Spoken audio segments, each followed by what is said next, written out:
আজকে আমি তোমাদেরকে এই যে হিজাবের থুতনিতে ক্যাপ লাগানো দেখাবো।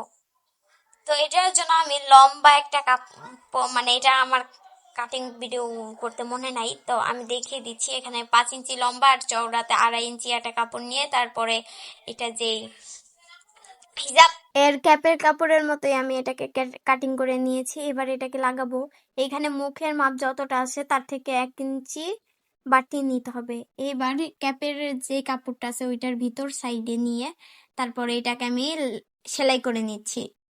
এটা যেহেতু নামাজি হিজাব, এটা যদি এই ক্যাপটা লাগানো হয় তাহলে কিন্তু আর সাইড থেকে অনেক সময় দেখা যায় অনেক যেগুলাতে এই থুতনির ক্যাপের কাপড়টা লাগানো হয় না ওইগুলাতে কিন্তু দেখা যায় অনেক সময় নামাজ পড়ার সময় চুল বেরিয়ে যেতে পারে, চুল খোলা থাকলে আবার গলা দেখা যায়। এইটা দিলে নামাজি হিজাব যেহেতু শুধু মুখই দেখা যাবে, আর এটা দিলে ভালো লাগে দেখতে। এবার আমি এটা মিডল বরাবর একটা কাট করে নিয়েছিলাম। তারপরে এটার মিডলটা যেখানে জয়েন্ট পড়েছে হিজাবের সেখানে এই ক্যাপের মিডলটা রেখে তারপর সেলাই করতে হবে। এটা চাইলে ক্যাপ যেভাবে লাগায় সেভাবেও লাগানো যায়, আবার আমি যেভাবে লাগিয়েছি এইভাবেও লাগানো যায়। তো আমার কাছে মনে হয়েছে যে এইভাবে লাগালে আমার কাছে সহজ মনে হয়েছে, তাই আমি এটা এইভাবে করেছি। আর এটা কিন্তু অবশ্যই যে ক্যাপের কাপড়টা আছে উপরের সেটার ভেতর দিয়ে দিতে হবে, বাইরে দিয়ে দিলে কিন্তু এটা দেখতে ভালো লাগবে না, ফিনিশিংটাও ভালো আসবে না। তাই অবশ্যই এটা ভিতর দিয়ে দিতে হবে।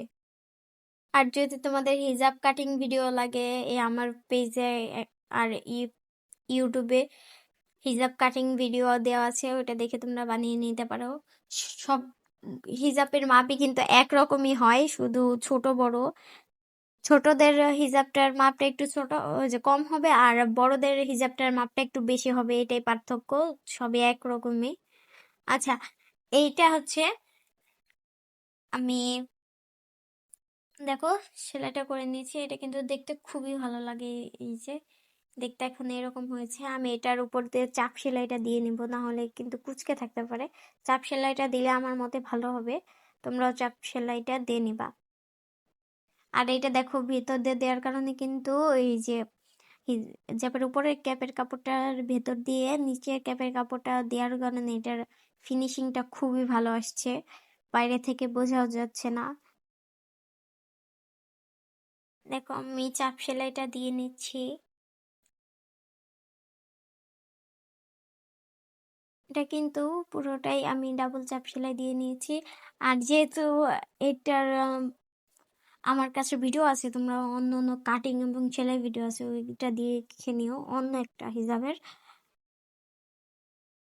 এখন আমি এটাকে সেলাই করে দিচ্ছি। আমি কিন্তু এটার ভিডিওর স্পিডটা খুবই কমিয়ে দিয়েছি, স্পিডটা বেশি দিইনি তোমাদের বোঝানোর জন্য। এখানে আমি একটু ঘষে নিচ্ছিলাম।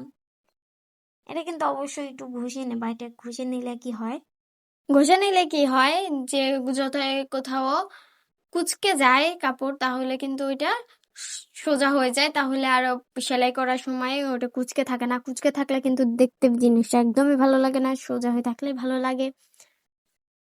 তা আমার ভিডিও পর্যন্ত যারা দেখেছো ভালো লাগলে অবশ্যই লাইক কমেন্ট করে দিবা, আর নিজেদের আইডিতে শেয়ার দিয়ে রেখে দিতে পারো, পরবর্তীতে দেখে বানিয়ে নিতে পারবা। ফেসবুক পেজ থেকে দেখলে পেজটাকে ফলো দিয়ে দিবা, আর ইউটিউব থেকে দেখলে সাবস্ক্রাইব করে দিবা। তো দেখো আমার এখানে একটা চাপ সেলাই দেওয়া শেষ, তোমাদেরকে একটু দেখিয়ে দিচ্ছি। এই দেখো এটা দেখতে এরকমটা হয়েছে। এটা কিন্তু পরার পর খুবই সুন্দর লাগছে, তোমরাও বানিয়ে দেখতে পারো। তো আজকের মতো এই পর্যন্তই। সবাই ভালো থাকবে, আল্লাহ হাফেজ।